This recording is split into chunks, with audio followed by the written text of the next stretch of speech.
Hello guys, আমরা চলে আসলাম হোটেলে। এখন 5-6জন মিলে একখানো হোটেলে এসে বসছি। এদের দেখেন সবগুলা শয়তান একসাথে এখন আমরা শয়তানি করব, কিন্তু আপনাদেরকে দেখাবো না। বুইরা শয়তানটারে দেখে রাখেন,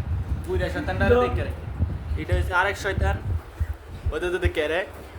এত শয়তান, এর জন্য আমি খালি শয়তান বলি, কারণ রমজান মাস যাওয়ার পরে শয়তান সাড়ে একখানো বর করছে।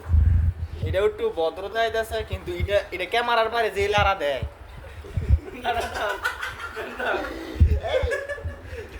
দেখছেন মাত্র শয়তানটা লারা ইতানের লগে থাকতে আমিও শয়তান হয়ে গেছি। অনেক কি কইতাম, 5-6জন একখানো হয়েছি, আর কোনো করার নাই। তো আপনারা খালি হাহা ছাড়া আর কোনো দিলে লাভ হইতো না, কারণ এটা আইসির ভিডিও।